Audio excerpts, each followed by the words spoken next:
Hello, you wonderful people. How's everybody doing this wonderful Sunday morning?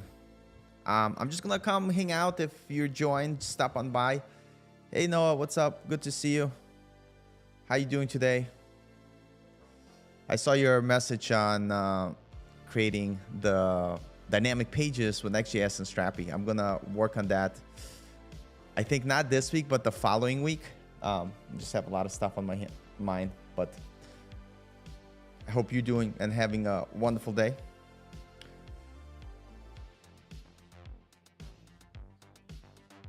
Yeah, I want to get back to streaming just so I could like chat with the folks.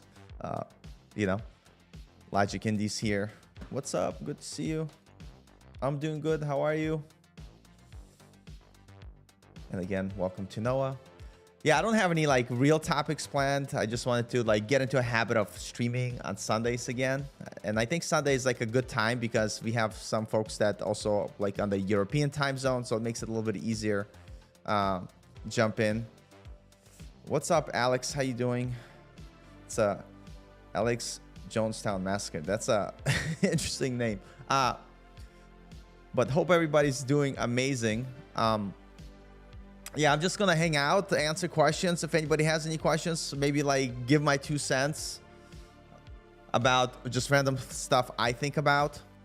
And the topic that's always on my mind is, you know, because a lot of people, depending who I talk to, there's some people that have like really hard time finding jobs. And then like I hear people that are getting hired. They're like, oh, I got a job. This is great. And so I'm kind of like, what is the truth? What's the reality?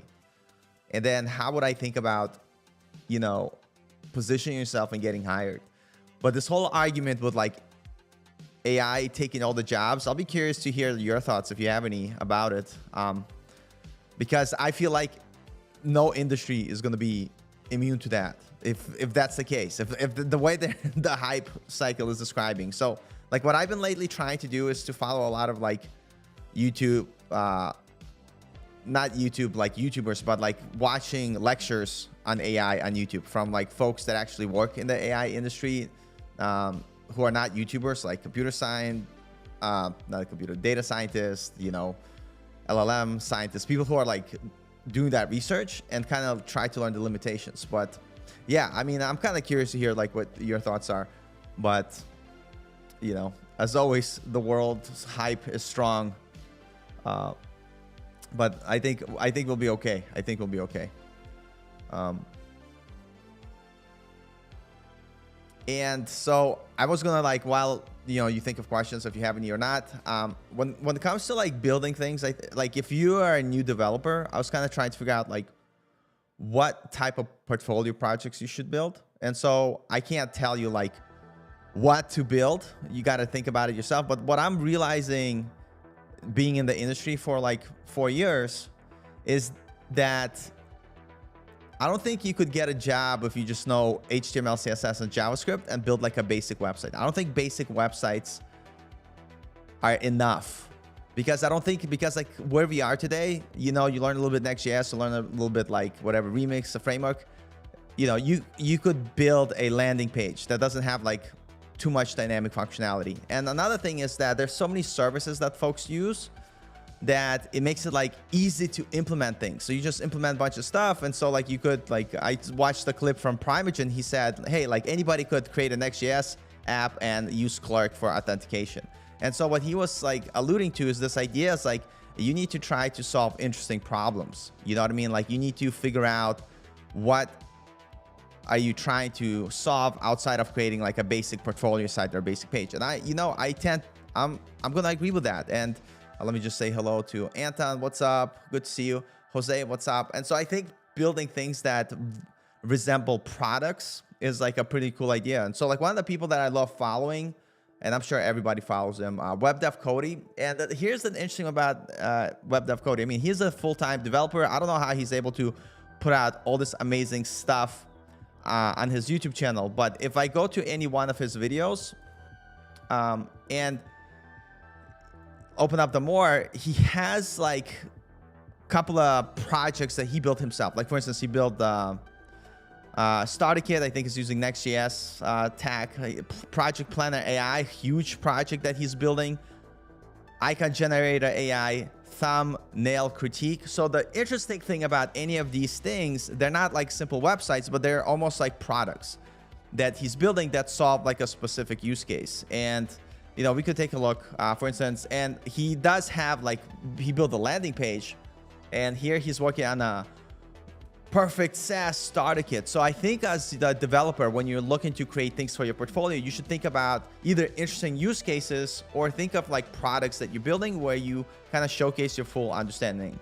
And so that's what I like about like Web Dev Cody, is because he has, basically he builds these services. And so I like this approach because it's like, I mean, he's in the industry, he already works, but imagine if you're building projects where you build them as actual products. So maybe like you're literally showcasing your value to your business. And I like that because it's not like one-offs. And I'll talk about one-off projects in a second, but I just wanted to kind of touch here, and if I see questions, I will. So the interesting thing about Logic, you bring up a really good point. So you have game design as my hobby. So I have many web games on my portfolio, but are they relevant enough to bring them? So I was thinking about that. So I think like, especially some of the JavaScript games, like what I like, you make some complex games that require like really complicated like logic.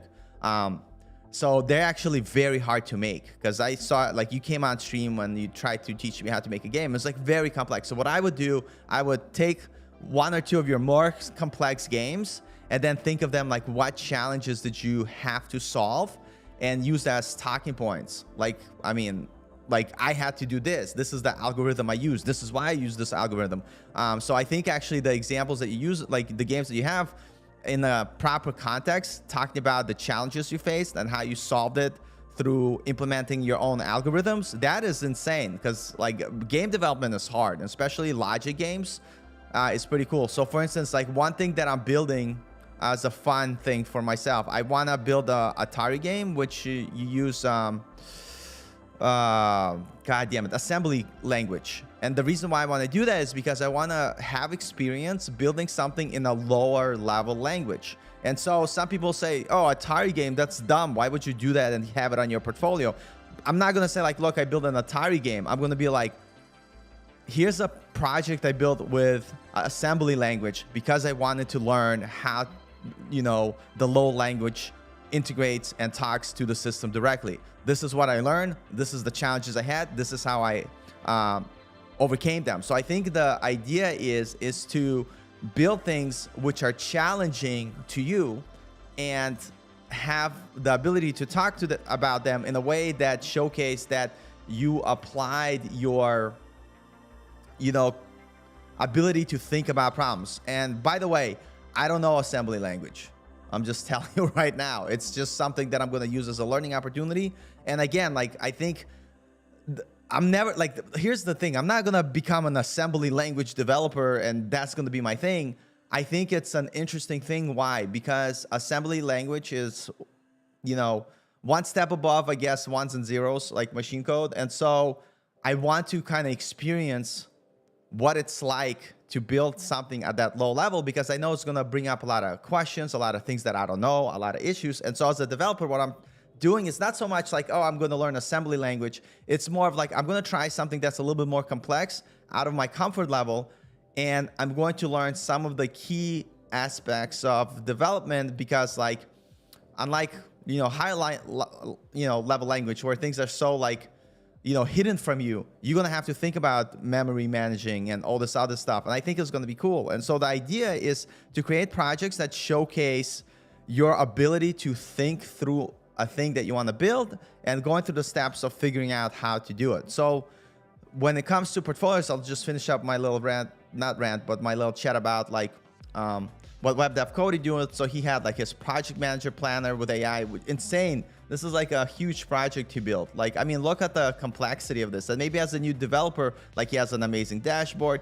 He has, for project planning, he has this ability where you could give an idea and it'll help you to think through your project and create a plan for you using, you know, AI, which is kind of awesome. And so it's this would be like a very complex project. And dude, he built it with like another contributor. which is kind of awesome. And so the idea is here he create another service. He created another thing. It's an icon generator, which you're able to go. And all of these are products. So here's the thing that I'm saying.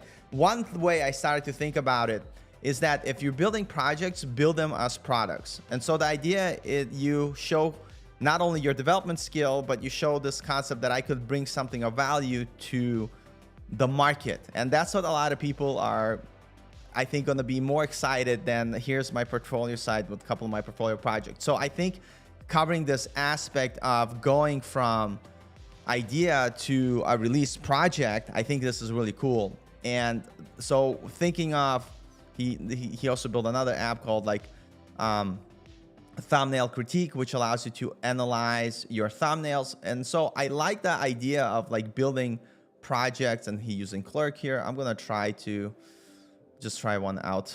I'll go with coding after 30. Okay, continue. And so that's what I think for portfolios is to kind of have this idea to, yeah, like, I mean, check this out. You have like the dashboard page. You could create and test thumbnails.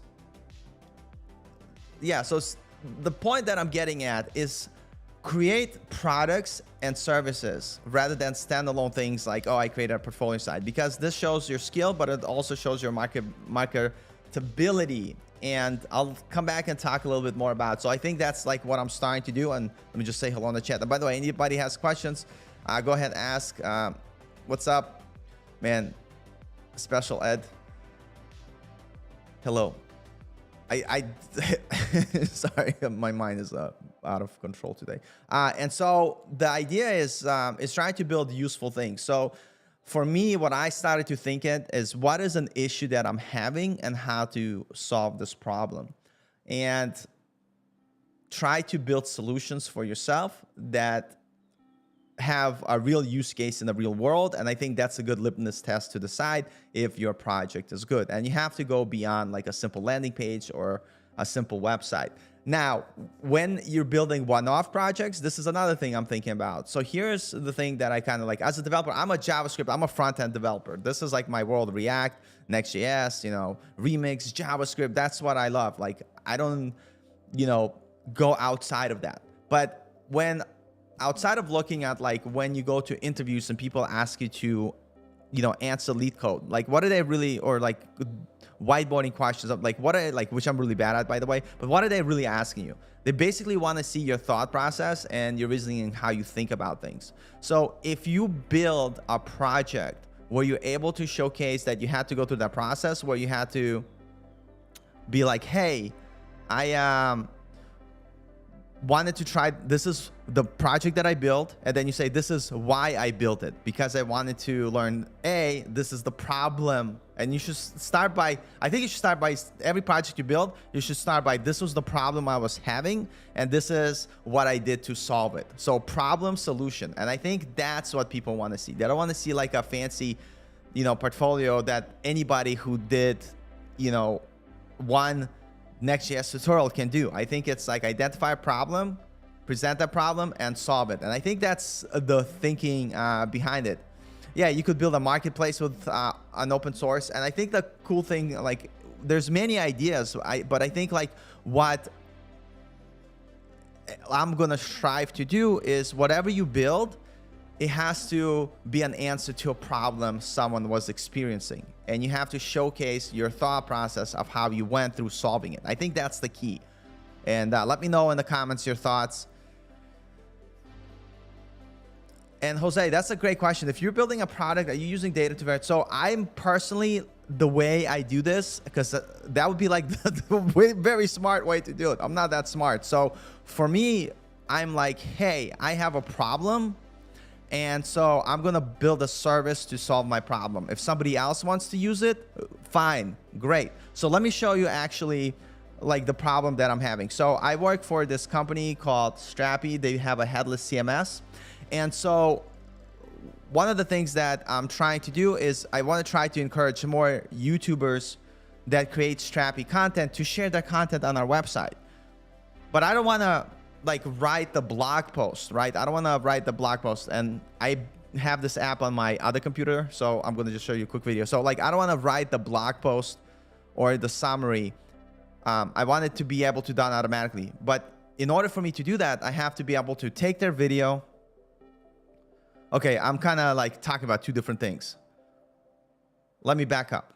So first thing I had an issue with for my blog post, I want to be able to make it easier for folks to interact with my content. For instance, I want people to be able to either ask question and get an answer. And if that answer, let's say, is mentioned in the blog post, return to them, you know, that blog entry. So I wanted a very easy chatbot where people could just ask questions. I also wanted to be like, hey, why if I have a frequently asked question list, I want to easily create a chatbot where people are able to, you know, put questions and answer them.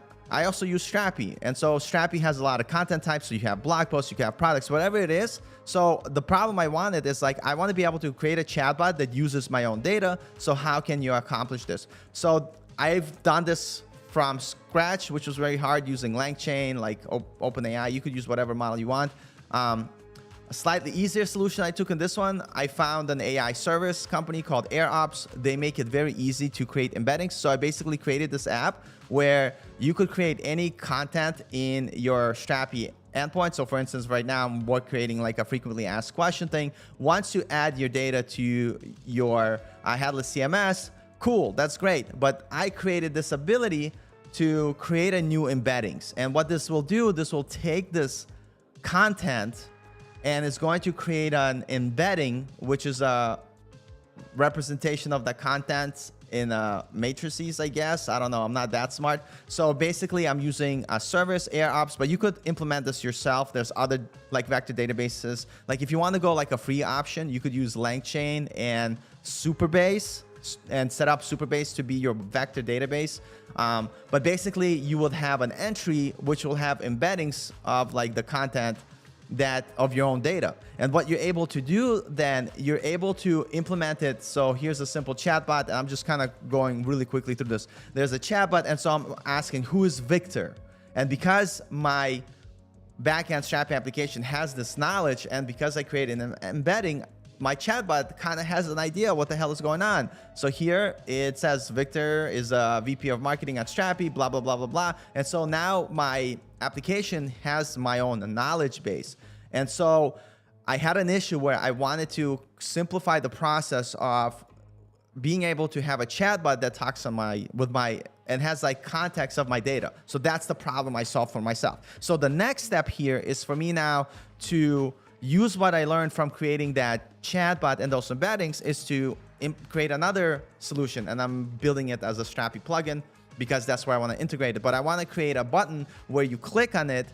So for instance, coming back to my YouTuber example, I want to be able to highlight the YouTubers that create content, but I don't want to write the blog for them. So what I want to have the ability to do is I want to do two things. I want, first of all, be a general like blog post generated automatically. So as soon as I put the link of the YouTube video, some magic will happen with AI, and this is all the stuff we have to implement. But again, I'm just talking about thinking solutions and how you could build things that are useful. And so it will create like a very general like blog post.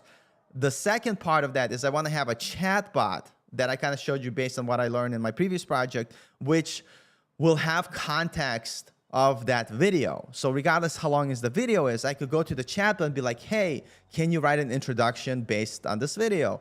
By the way, chatbot, can you write can you create a summary of the 10 things that happened in this video? And I created an app that I used for myself. Maybe like I could showcase. But the idea is building things that solve a problem, right? For instance, or building problems.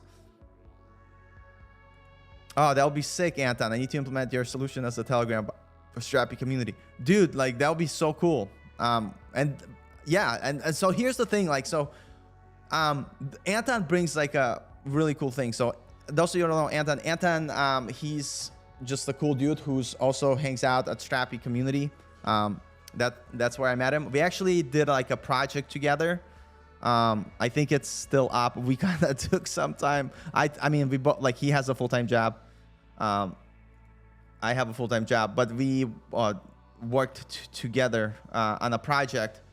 I'm I'm losing my words talking because I'm trying to find it, but I forgot what the hell it was called, dude. Anyway, hold on a second. I'll be back to it. But anyway, he has my cat. What are you doing? My cat's on my keyboard right now. Just relax. Let me find my bearings. Yeah, so I lost my train of thought. God damn it. Oh, that's the train of thought. So Anton, he hangs out in the Strappy community, but he also spends a lot of times on Telegram where he has a lot of folks that ask him Strappy questions. And so he's like, hey, that's a use case for me.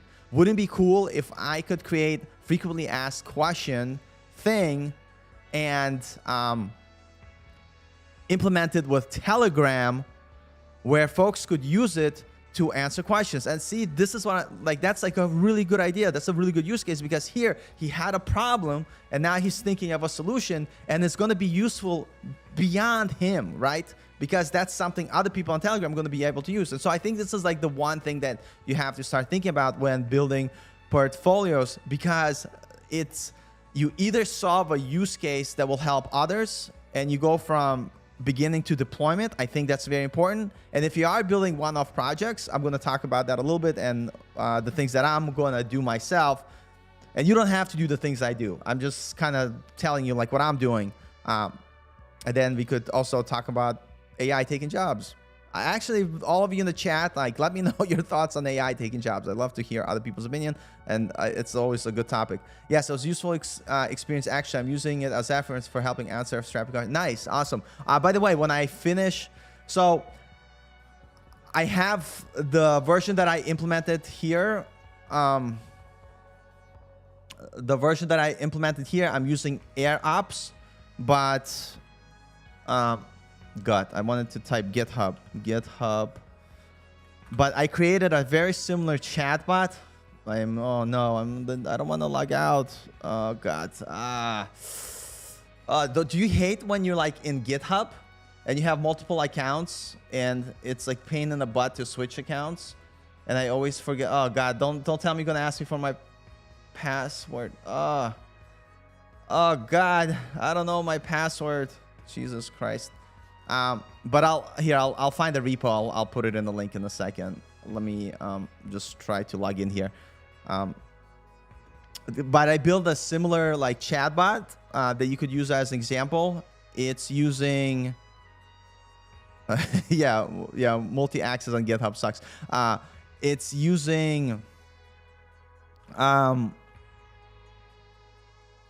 God damn it, Superbase, because I wanted to use it for vector embeddings, because I wanted to use it as a like something like a free. So like that one,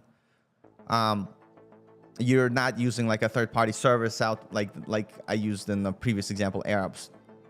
Damn it, it's too early for me. Hold on, let me grab my coffee, guys. I am dying here. 1 second. And girls.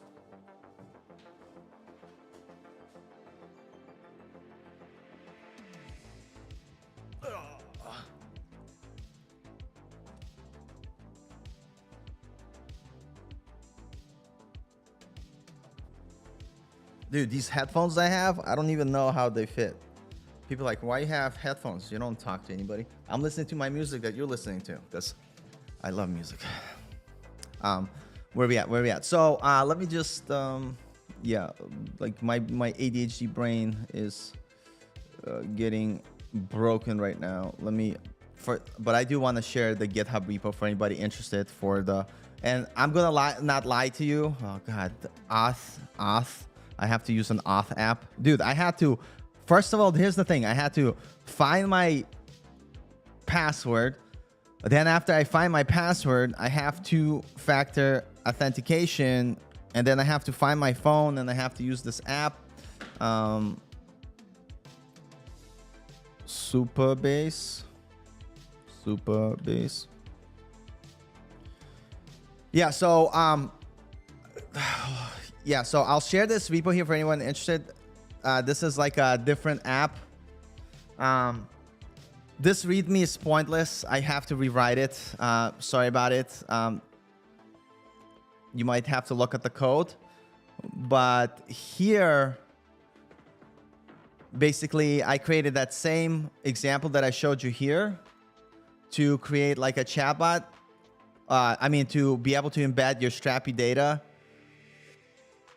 via plugin, but instead of using Air Ops, which is a paid service, I ended up going with Superbase and LangChain instead of like, because that's you know, you could implement that for very low cost, because Superbase has like a very good free tier for now. What the hell did my GitHub go?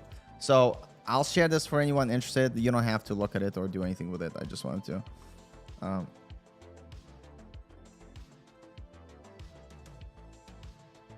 Yeah, coding without coffee definitely sucks. And Logic says, it's weird that I have no concern with AI taking jobs whatsoever. Lol. I don't have a concern with AI taking jobs. I have a much deeper concern. Why if it gets so advanced that there's no need for humans at all? Because if everything can be done by AI, you know, then what's the point? But that's a whole different philosophical questions. But I think, like, here's the thing that I've been thinking about, and it's kind of cool that you bring it up because, and I'd love to hear your thoughts, Logic, like why you think the way you do. I think it's really cool. But here's what I'm thinking personally, and this is my opinion, and my opinion could be flawed completely. But when I think about like, what do I want to focus as a developer, and I want to find an intersection of like a skill or a set of skills that help me to continue to stay relevant, even in the changes of the AI ecosystem. So I put AI, like just understanding AI in general. So knowing like the limitations of models, what's available to you, how to use them. And part of that knowledge is like, okay, we have the language model, how we make it useful. Well, we want to create a, how do you create a embedding? So like your data, so your LLM is aware of the data they're using. How do you build cool apps with it? So I understand just the general like flow of building AI apps. It's really like the big picture is not too much in terms of like fine tuning models and creating your own models. You're probably not going to do that unless you're like a data scientist and you have a lot of resources. Also, learn all the cool AI tools, how to use Copilot effectively. What are the limitations? Other like tools that are available. For instance, I showed you AirOps, which is like a cool app. So AirOps is sick. So you could build a lot of these applications from scratch. And by the way, it's a paid service. So unless you work for a company where you need this, it's probably going to be too expensive.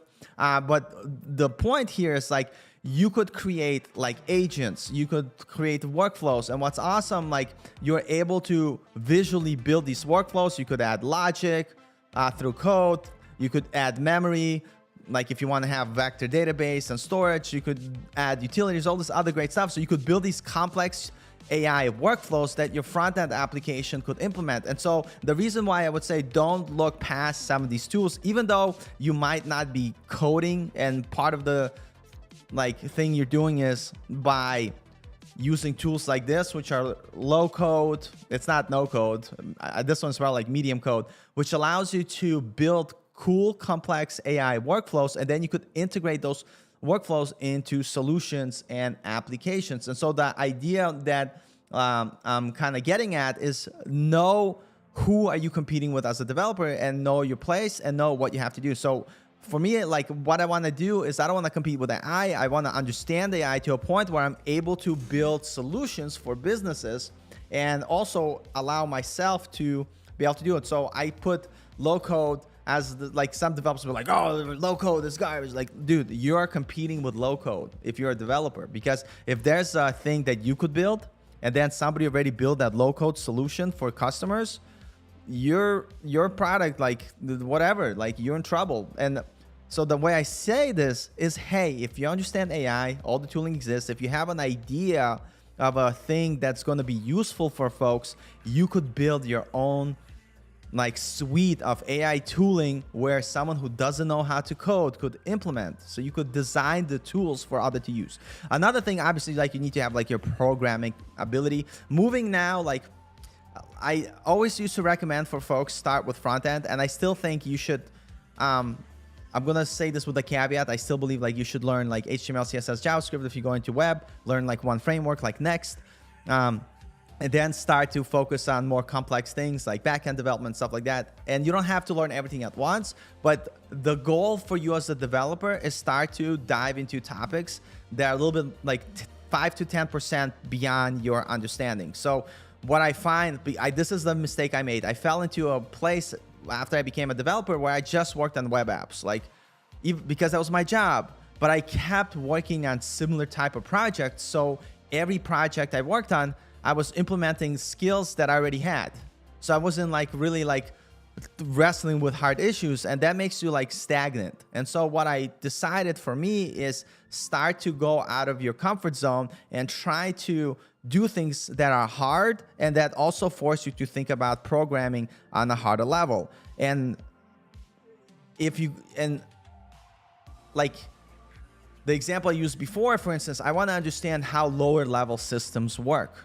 But like, so how does well, not machine language, but like assembly language work? How does it communicate with the computer to be able to create apps? So to learn that aspect, one of the challenges that I'm going to try and go through, I'm going to try to create a simple Atari game, which back in the day, they were written in assembly language. And so I want to explore that. I want to see what problems I run into, and I want to kind of better understand how does the computer work on a low level, right? And people like, don't build the game. That's so stupid for your portfolio.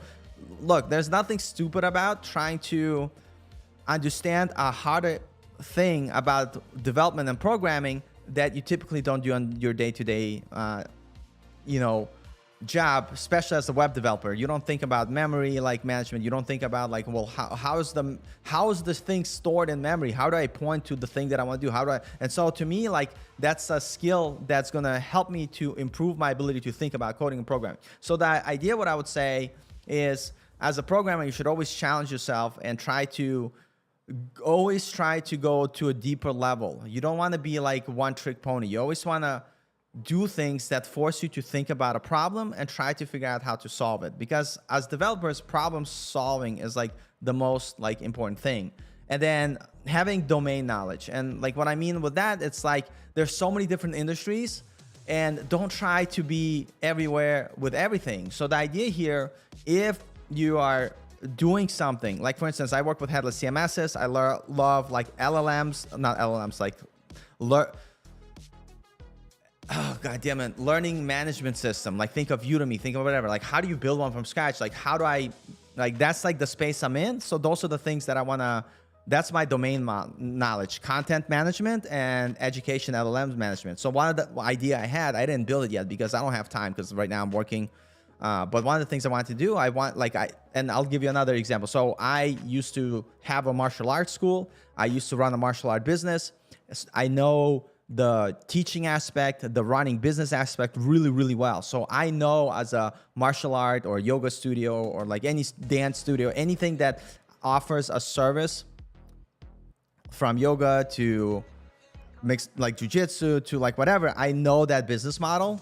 And I know the limitations of softwares that are available currently. So I could actually build a product for schools to manage their content so their students could have a online portal to check out and see their progress in class, blah, blah. Like, so like, I'm just using as an example, like you have some domains, so knowledge where you could build products specifically for that domain. For some people, it's building online marketplaces. For some people, it's doing IoT devices. Some people, it's their domain knowledge is robotics. So I think like having domain knowledge, understanding where AI is, where it's not, the tooling available to you.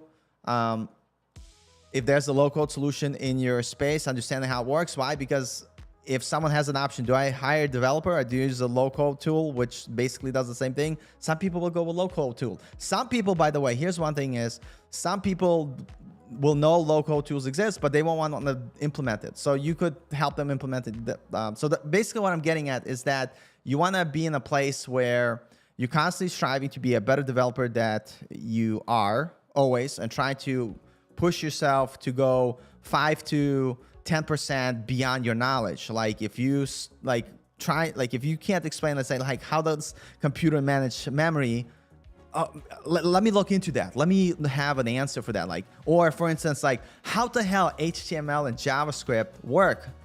Like I don't like how like like how like that language get interpreted, and how does the web browser make sense of it? Like, how does that work on the hood? Like, I don't know. So hey, that's an opportunity for me to dive deeper. And so like as a programmer, you always should be diving into the behind the scenes.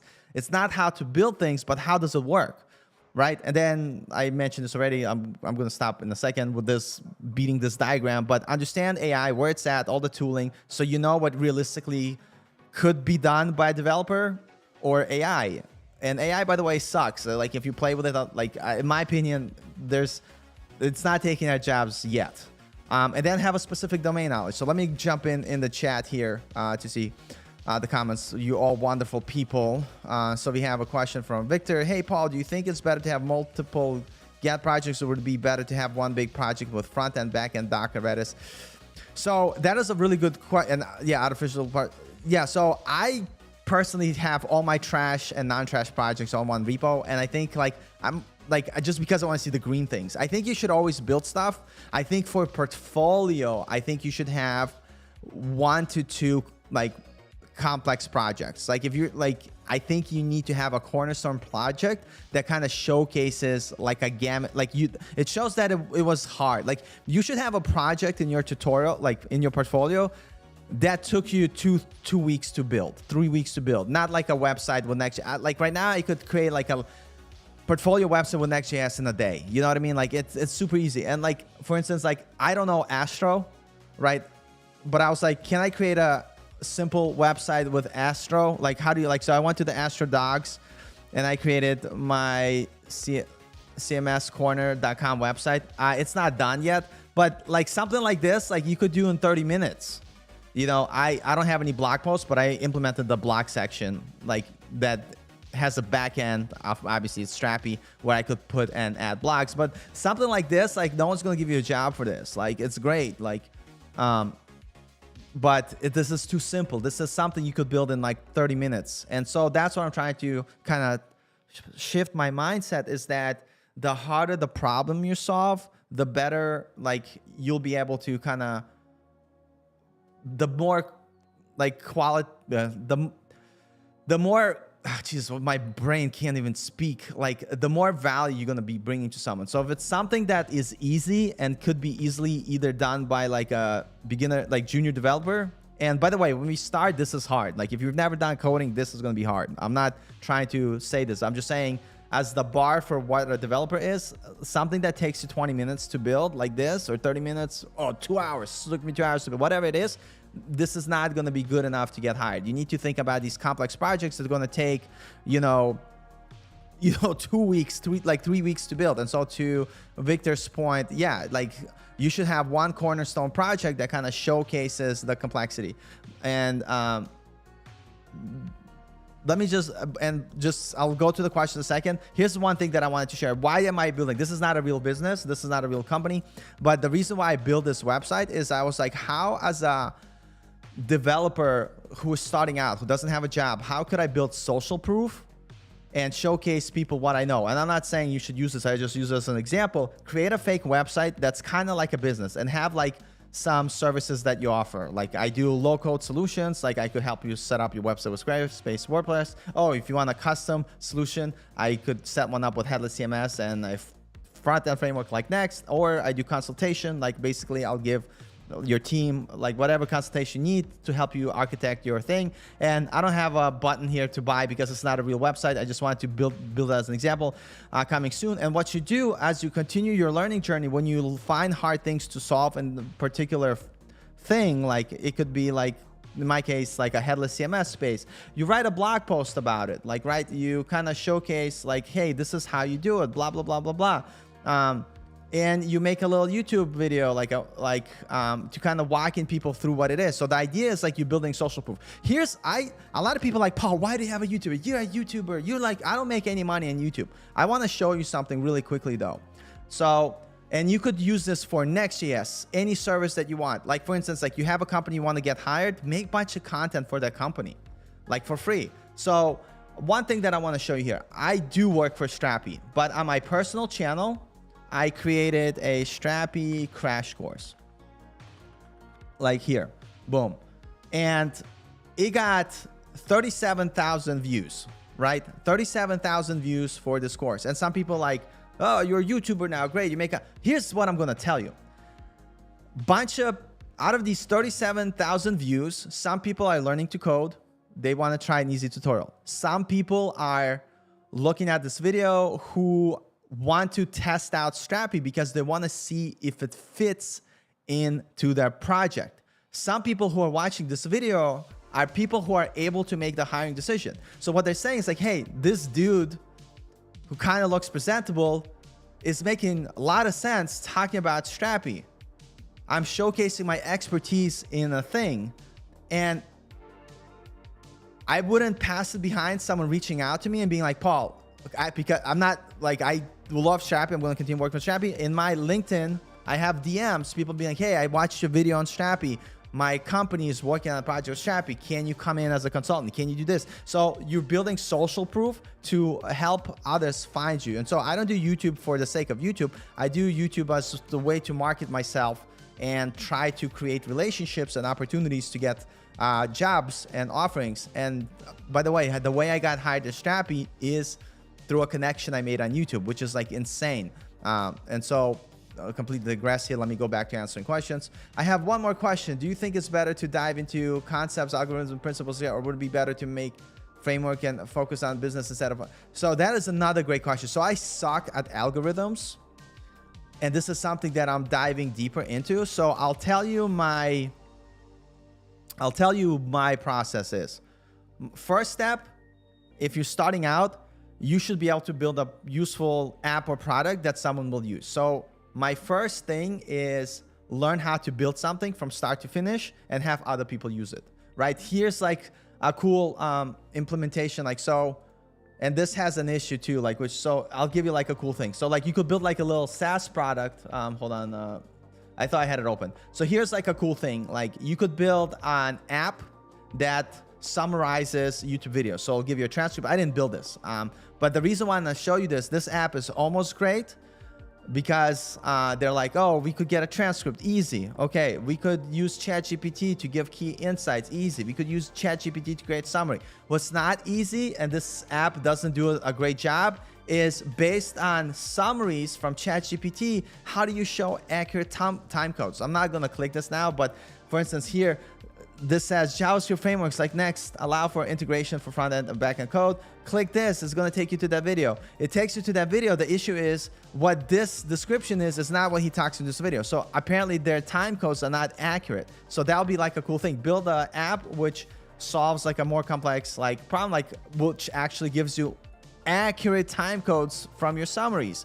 But the idea is like you should, as level 1, like you should be able to build something. That's for me a #1 requirement, because like when you get first hired, it's usually not to solve a complex issue with a complex algorithm. It's usually, hey, implement this or build this. So that would be like my first thing is build things. Once you build things, if you're going to interviews and your complex project is not enough to get hired, or you're going to interviews where there's a lot of whiteboarding, then you focus on algorithms. For instance, I'll be honest with you, I didn't do any algorithms at the beginning. And I went to a bunch of interviews, and every whiteboarding interview, I failed. And I was like, I guess that's it. I don't want to whiteboard with a fucking, excuse me for swearing, with a marker about, I just want to build things. So then there's companies that I apply to where they're like, hey, you either have this take home or you got to come in, you have 4 hours. We have this storefront. We need to implement this. We want search to be able to find the products based on blah, blah, blah criteria. Build this thing for us. And the interviews where they asked me to build things, that's where I did well. That's where I had opportunity to get hired. And all the interviews where I did algorithms, I didn't do well, so I didn't get hired. But now where I am today, I think once you know how to build something, start to dive into more complex ideas. And the issue with interview with algorithms, it's once you learn and memorize, it's memorization. But working through algorithms, I think the more important things what they want to see is your thought process about solving problems. And what I heard, and I wish I knew this earlier, when you go to interviews where they're asking you to write an algorithm on a whiteboard, part of that is not for you to know the answer. Because sometimes you might not know the answer, but you still might get hired. And here's the secret. When you are in that interview, your job is to ask questions. And when you ask questions, not like, I don't know how to do this, what should I do next? The question will be like, hey, I just tried this and I think I'm on the right path, but I don't think this is going to work. This is why. And then sometimes the interviewer is going to be like, well, hey, they're not going to give the answer, but be like, think about this. And you're like, oh yeah, right. And then you start. So the idea when you do lead code interviews is for them to kind of see you think through the problem. And I think that's super important. So I think learn how to build things. And then after you learn how to build things, learn how to think through problems and create solutions. And part of that is through lead code. Part of that is through figuring out like interesting things when building real products. Dude, I'm so far behind on comments. Paprostos, I can't, dude, some of these names, I'm sorry. Hi, long time no see. Good to see you. Good to see you back again. Hello, Sujal. Man, I'm so bad at pronouncing names. I hope you're doing wonderful. Nabil, what's up? How you doing? Good to see you.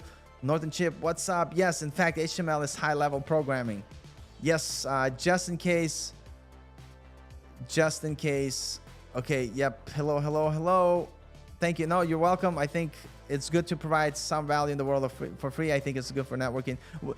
Here's like, I also learned Strappy with Next.js from you. Oh man, that's awesome. So here's the thing, like, I'm not gonna, oh God, like,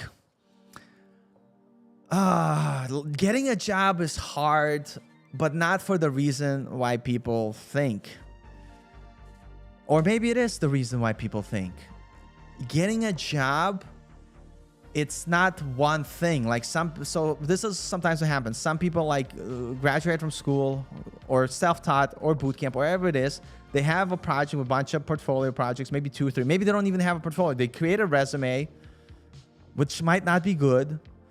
And then they send the resume blindly, and 1,000 out of 1,000 times they get declined and rejected, because sending out a resume is the worst way to get hired. Like, it really is, because you're competing with so many people, and just by looking at words on a paper, they don't know anything about you.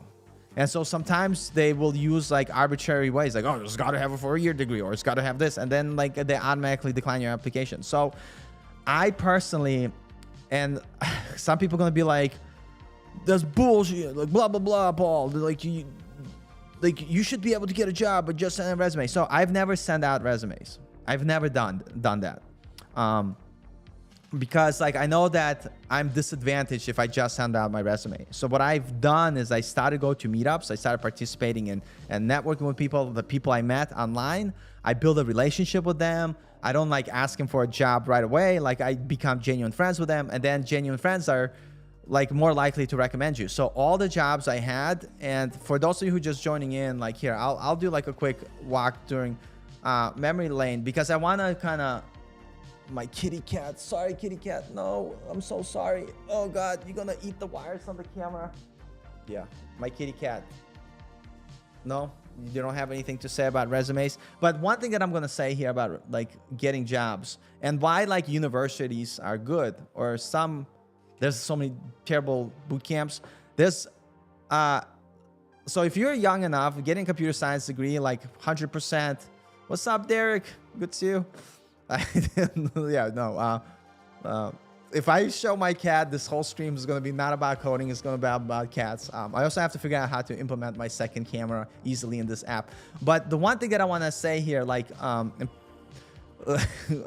yeah, cats are awesome. I love cats.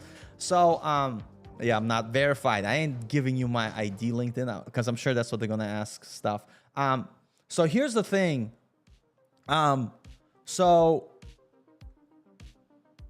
Yeah, by the way, like you need to have like good looking resume. This is an old resume, so I have to improve it. But like once you have a good looking resume, the fact that I could send this out to companies doesn't mean that I'm going to get hired, right? It doesn't mean that I actually talked to a recruiter at Strappy. There's this girl, Lisa, who worked there. And I said to her, if I sent you my resume, what would you think? She said, we would have never hired you. Not because like my resume was bad. It's that because they got like 1,000 resumes, and the like it might have been like automatically declined. The way I passed this resume, I actually got introduced to the previous developer advocate who worked at Strappy, Daniel, and I sent my resume to him, and he made sure the right people at the company saw the resume. So here's the thing that I want to tell you. All the jobs I had show all my experience. I'm going to walk you through how I got the jobs. And I'm not saying this because, like, I just want to be honest with you and say, like, if you're just sending resumes and not getting jobs, like, you're doing like 1%, like, you're doing like the smallest effort thing. I know it sounds bad. It's the smallest percent. Like, I know Derek is here. Me and him talk about this all the time. A good looking resume is important. First impression matters. But here's the thing with, like, I'm going to say, Derek's here. Derek's built enough connections that he could leave today where he works and get another job. He won't have to send out a single resume. And Derek could confirm this in the chat. Please don't call me a liar. Please. But because of the relationships and networks he built. And this is what I'm trying to get at. If you have a network of folks and you are able to use it, and they could refer you and give the resume, that's way better. So I used to work for majority of my life. It's longer than 9 years, but I just put it. I was a co-founder of a martial arts school where we taught Brazilian Jiu-Jitsu, kids karate, all this other stuff. So I had had my own business. So through working with this business, I ran into like a lot of people that I talked to. So I met a lot of people. Great. Then for some reason I sold insurance. I don't know why. The worst job ever. No, it's not the worst job, but sales is hard. That's what I learned. So I got a internship as a WordPress PHP developer. How do I get this membership? There's this woman who worked at Point Marketing. Jessica, by the way, she did Brazilian Jiu-Jitsu with me. I was a teacher and she came and she did Brazilian Jiu-Jitsu. And one day she saw me working on our school website because I had a business. She's like, I was working on my WordPress website, and she's like, "Oh, you're familiar with WordPress?" I'm like, "Yeah, like a little bit. I'm trying to like learn a little bit coding for fun." She's like, "Oh, cool. Like, I work for a marketing agency and we actually manage a lot of WordPress sites. If you want, like, you know, like based on the things like you like, you know, you could do an internship with us." I mean, she didn't say that. Like, I actually asked her. I'm like, "Hey," like I told her, I'm just trying to make it seem easier than it really was. I said to her, "Hey, that's so cool. I'm considering like getting into coding because I know that teaching Brazilian Jiu-Jitsu is like starting to put a lot of like damage to my body. And so I want to find like something that I could do without breaking my bones. And so I've been learning WordPress and PHP. Do you have an opportunity for me to go and watch someone over the shoulders as they code?" And she's like, "Hey, you could actually be an intern." And so I became an intern working on WordPress developer stuff.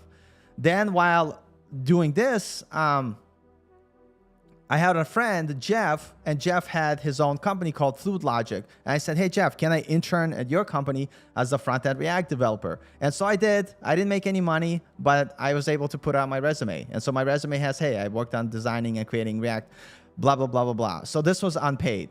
This internship was unpaid. And then afterwards, and I'm not saying you should do unpaid internships, but that's what I did. It's not good though.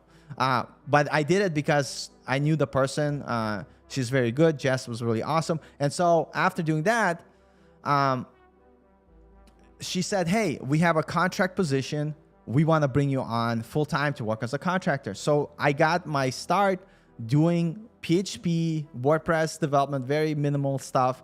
But I worked there as a subcontractor for 8 months.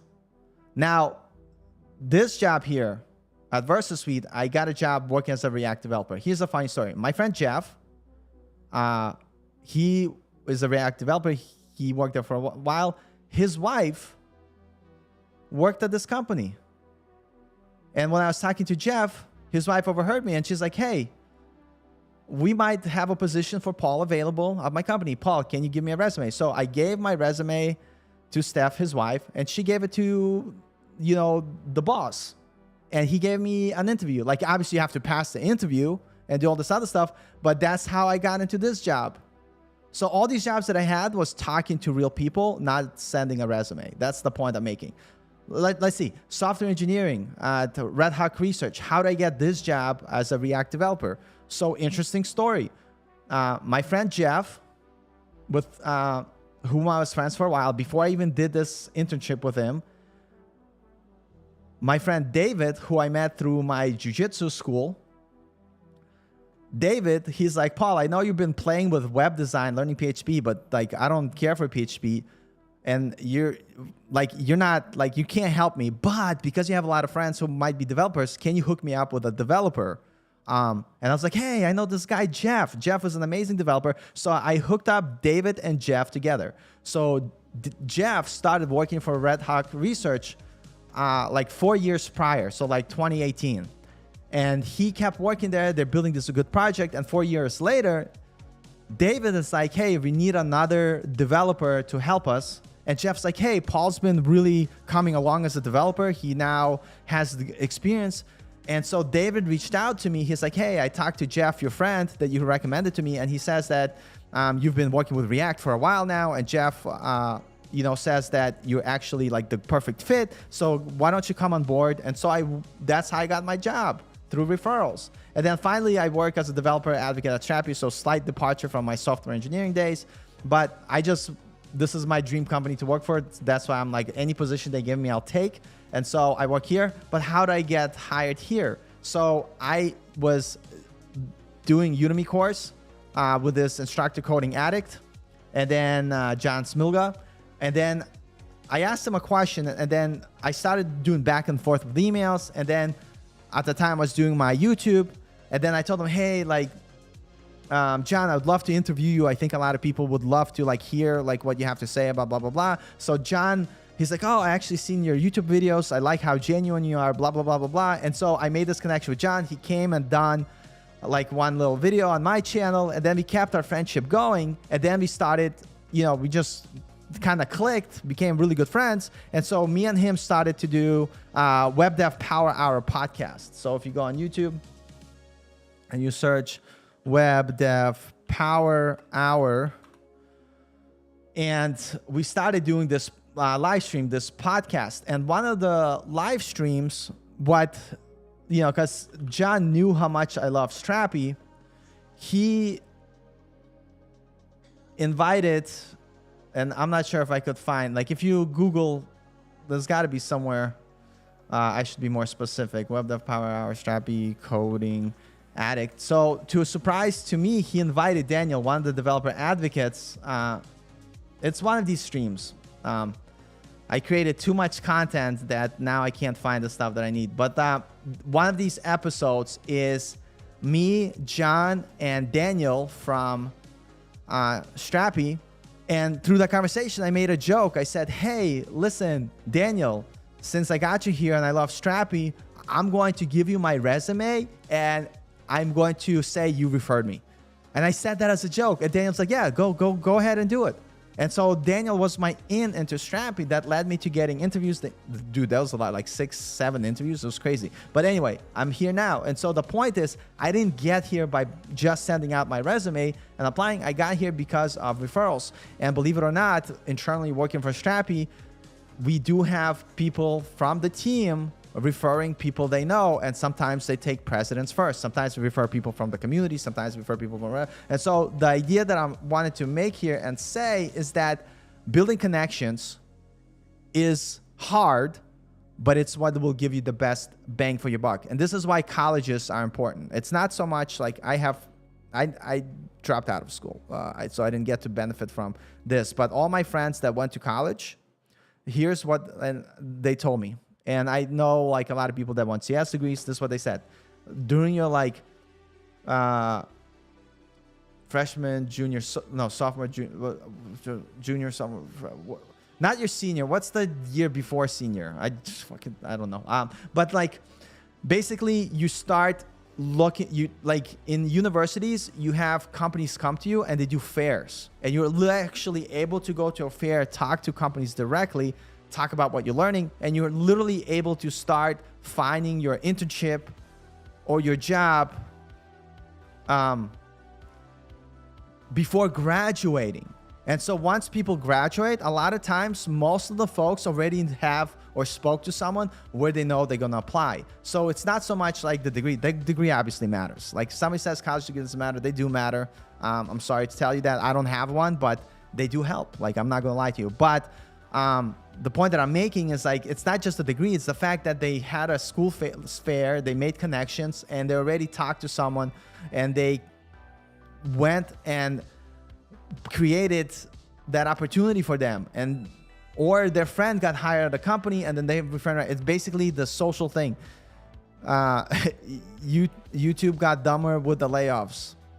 Please expand more on that comment. But yeah, and so the point that I'm getting at, when you go to university, when you go like part of the way you get a job is not so much from the fact that you are setting your resume, is to people you know. By the way, if you haven't smashed the like button, I don't know what you're doing. Don't smash it for me, smash it for all the folks here, just because it does help the algorithm. Not that I care, by the way, to be honest, I don't. Like, I'm gonna keep doing my thing, whatever, but you know, actually I do care. My whole existence is based on the likes I get on my videos, and so like this will make me feel really happy.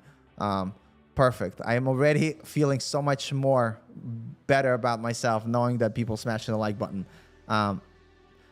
You didn't get the notification. YouTube's been hurt. See, YouTube doesn't promote my channel. Whatever, it's fine. But anyway, if anybody has any other additional questions, I did have one thing that I want to talk about. I forgot what it was. It's probably like AI taking jobs. Yeah, so let's... Oh, no worries, Alex. Bro, like, listen, you could always rewatch them. I'm just kidding. Project from scratch on my own. That is cool. Yep, that's what... We definitely build projects from scratch. And oh, yeah. Gotcha.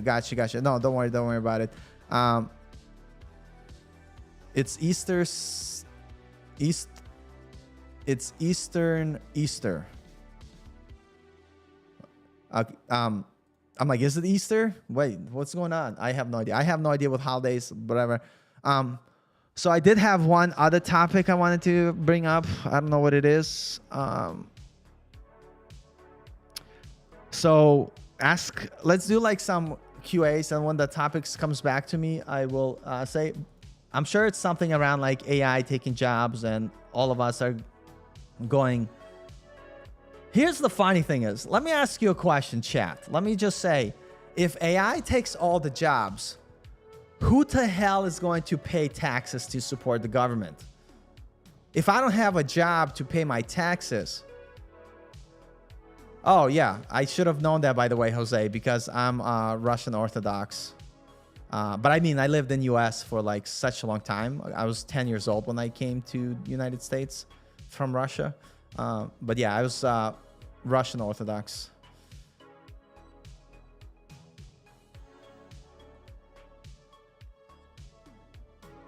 Yes, I know. I gotta figure this out. I got all puzzled. I broke my brain, bro. My brain exploded. But yeah, here's the question is like, if all the jobs get automated, who the hell is gonna pay taxes? Also, I'm not an economist, but let me say this. If I don't have work, I can't pay for Netflix, right? That means like I can't put money back into the economy. So how would the economy keep going if there's no work for people to do? So that's like the thing that I'm thinking, is that job market is hard, not because of AI. It's hard because of, you know, it goes in ebb and flows. We had every 5 or 6, 7 years, there's always bad times, and then sometimes there's good times. Yeah, and who will like teach AI, right? So the point that I'm saying is that don't worry about like what is AI going to do to the job market. Worry about like what skills can you develop to allow you to get the job that you want. If you like for instance, I love coding, so I'm going to continue everything in this journey of web development. Like if I love, let's say, I used to work constructions work, and I did a little bit of plumbing too, and I worked with this plumber, and I was like, yeah, and he was making bank, by the way, and I'm sure I think he retired already. But if I wanted to go into plumbing, I would just do plumbing. If I wanted to go into music, I would do music. And like some people like music is the worst thing ever, blah blah blah. Like AI is gonna replace all the musicians. Listen, like, if we go by this logic, AI is going to replace coders, musicians, like whatever, then it's going to replace everybody. So might as well then say, screw it, I'm just going to do and pursue the type of job that I want. The one caveat I would say is that you want to be realistic in your expectation from the standpoint, for instance, I can't say I'm like 5'8". No, I'm 5'7". I'm not even 5'8". Oh God, I'm not tall at all. I'm not tall. Like, I can't become a basketball player, right? You know what I mean? I can't do that. So I can't say I'm going to become a basketball player. That's like unrealistic. But the idea is to realistically be like, what things I could be good at, and then basically go and do that thing. You know what I'm saying? And yeah,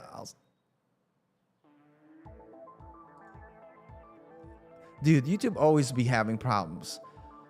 How to find companies that hire remote developer jobs. The issue with remote companies now, and I actually had a bunch of friends whose companies switched to going either part-time back into the office or going back full-time. So because of the competition, finding remote jobs is very, very difficult. Because, and the process would be the same, like reach out, find friends who work for companies, reach out to them. Also find companies that you want to work for that offer remote and reach out to them. And it's okay to reach out many, many times, but that's a hard problem.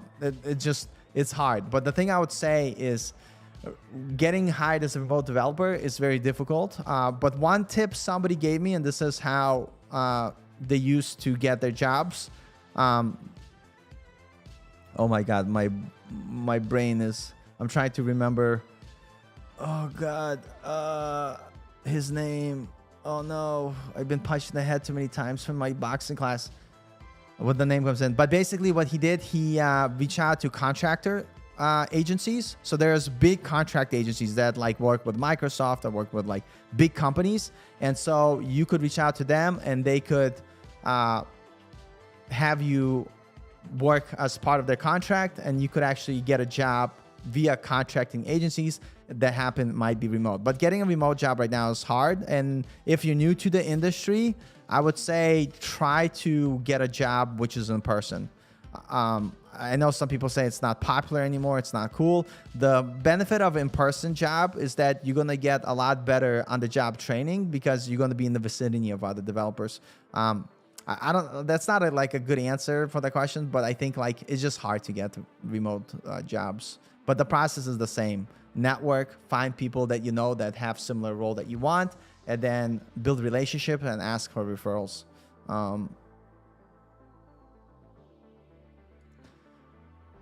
The issue is companies don't pay a lot of taxes, which is the majority of the taxes, like we the people pay the taxes. And this whole idea, by the way, universal income, it'll never be a thing. And if it's gonna be a thing, it's gonna be bare minimum, which will basically not cover your expenses.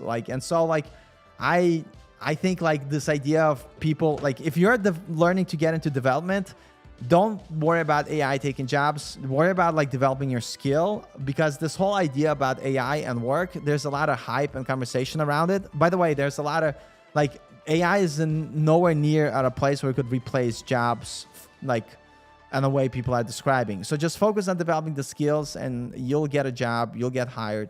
The question would be, are you going to get a job where you make bajillion dollars? Like, I think like it all depends on the market. And sometimes like, I was watching the guy Internet of Bugs, really cool YouTube channel. And one of the talks he gave, he said that now because of like the economy and the competition, you might not get like a 6-figure job right away. And by the way, like you might get a job that only making $65,000, $70,000. But at the same time, like the thing is, like, are you pursuing coding because you just want to make a lot of money? Or are you pursuing coding because you also like it? Like you need to like it. You need to enjoy it because there's a lot of studying. And so a lot of times people think of coding or jumping into coding as a quick fix to improve their financial situation, which is reasonable. But coding is too hard. It's hard to get hired at any economy, anytime. Like none of the jobs that I got were easy to get. Like I make it like sound like it was easy because, oh, I knew someone, they hooked me up. I still needed to have the skill. I still needed to pass the interview. I still needed to do all these things. So it always been hard. And so when I see like people say, oh, I can't get hired or I got laid off, like that's been the story of my life for my whole life, where I always had a hard time finding a job, and you just persevere through it, and then one day you have a job. Yeah, and so the idea is like you got to do it because you like it and because, you know, it's something you want to dedicate yourself to, you know, and that's the way it is.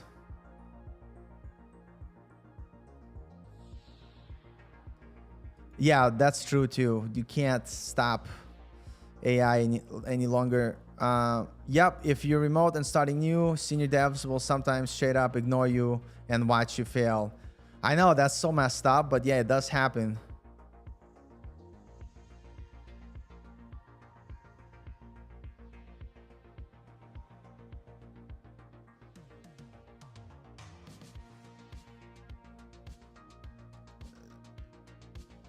DSA, I'm assuming data structures and algorithms. Dude, I'm so bad with increments, acronyms. Yeah. So, yeah, if there's not too many questions, you know, I could randomly talk about, yep, data structures and algos. And I think like as a backend developer, 100% like need to know some stuff. A lot of times like when I saw like heavy use case of like complex algorithms, and I haven't seen that many, is like when you're working on backend. Like when I worked at Red Hawk Research, I needed to implement like a algorithm that basically takes an array of like God damn it, why is my brain broken? I can't think of the words. Like you have span of dates, and sometimes those span of dates might intersect.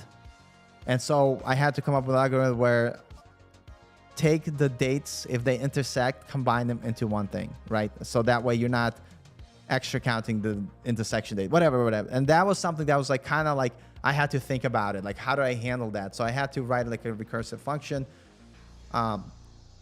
which basically created a stack to keep track of much. It broke my brain, but that was like a complex use case that I had to like solve. And sometimes you have those like cases. And here's the thing, like when I talk to people who are developers,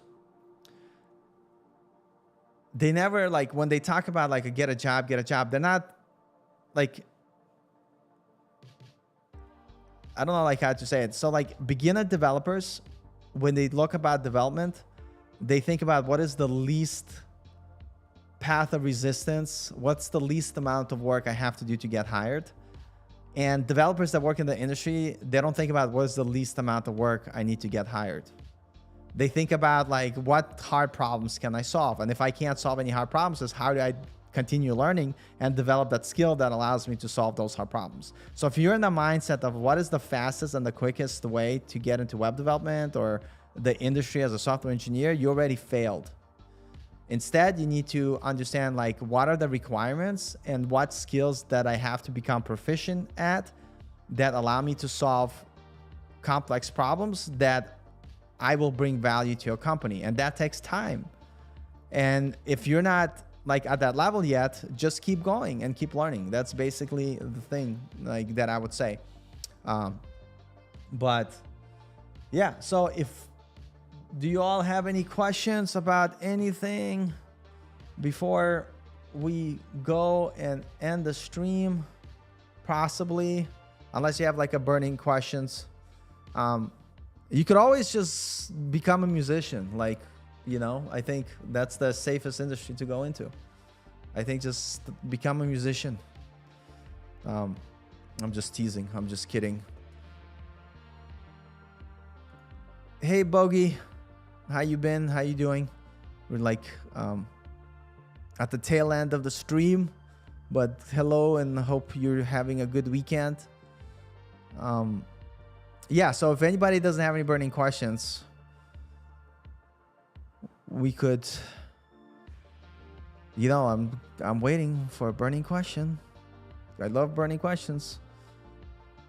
While I wait for the few last questions to come in, if you have any, I just want to say, man, I have so much fun doing these live streams. I love like hanging out with you folks. Started with a Nux website. Nice. Yeah, Nux is cool. Do you do portfolio review videos? I don't. I mean, I could give feedback to people's portfolio. I know like sometimes people like those type of videos. If you have a portfolio you want to send, you could email me at codingafter30@gmail.com. And I could do a portfolio video, but I never thought about doing that. But I know other YouTubers do it, and it's like kind of cool, and people like to give like feedback and advice. Yeah, that's a cool idea. What else? Yeah, I think but basically coming back, like I love chatting with all of you, so it's always awesome to hang out and do a live and ask questions and, chat. So thank you all for being here.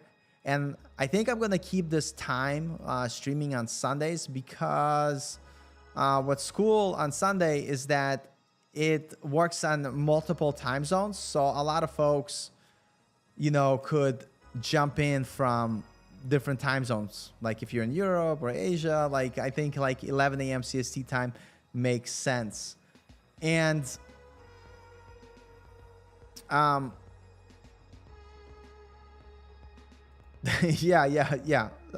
Good, stupid YouTube. But yeah, so yeah, I'm gonna start streaming just more on Sundays. Next Sunday, I'm not gonna stream because I'm gonna be traveling for work. So no next Sunday stream. But after that, like I'm gonna continue this Sunday stream and do stuff. But good times. But anyway, since you made it this far, and there is nobody ever listens to my music because I'm an immature. Oh, my other camera works. Nice. Oh, this is the camera I use when my cat's on my desk. Oh, that now decided to work finally. Jeez. But to end the stream, I don't know how to end the stream. Screen share. Here's the thing, like, thank you all for joining in, and I'm going to make you all listen to my bad music that I make as a final thing. You could follow me on SoundCloud. I've been trying to learn music as just for fun, as a hobby. I think it's good to have hobbies. So yeah, and thank you. It makes me feel good. So we're gonna leave this with the live, not live, but recorded of the song that we have here. So I think it's gonna be interesting.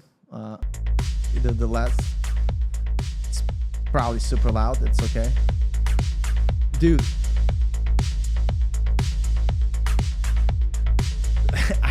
You know what's cool about, like, what I love about making music is that I just love the fact that I make something and then I could listen to it. Live stream indeed. Yeah, dude, part of me wants to make a music channel where I just do like DJ music. Dude, all my songs I make sound like soundtracks for Hotline Miami. I'm a big new retro wave fan. Yo. This is, I start fist pumping. Dude, this is... Oh, sorry. I didn't realize if I... Dude, I have too many buttons on my screen. Oh no, the music disappears. I shouldn't switch.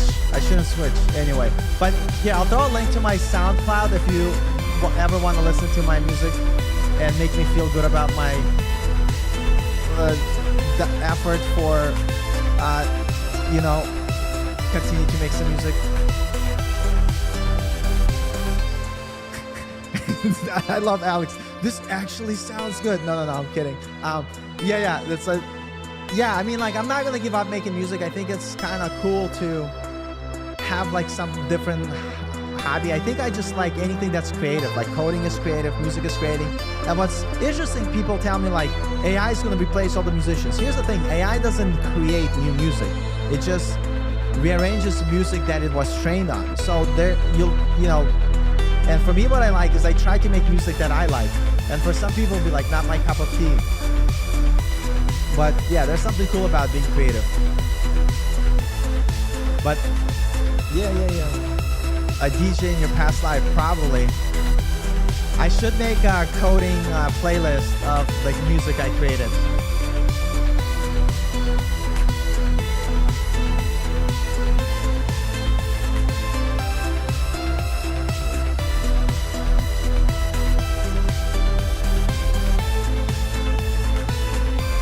Yeah, I mean, it's all about like being inspired by others, for sure.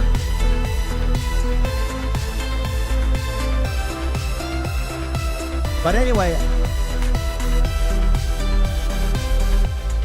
thank you all wonderful people for stopping by on this Sunday. I love you all. I have so much fun chatting with you. And we could end it here, but you all have a great weekend.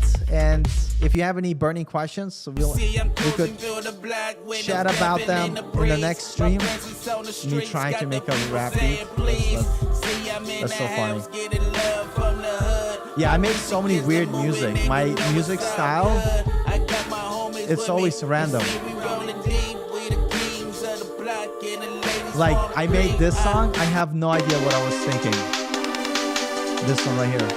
But I'm trying to end the stream and I end up keep switching music. This is such a weird thing.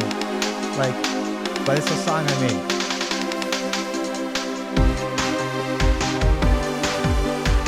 It's so dumb. But yeah, anyway, you can check out my SoundCloud to see all the other ridiculous music I made. But thank you so much. Love you all. Thank you for being here, supporting the community. Love you all, and you all have a great weekend. You know, and I'll see you in the next stream. See you, everybody.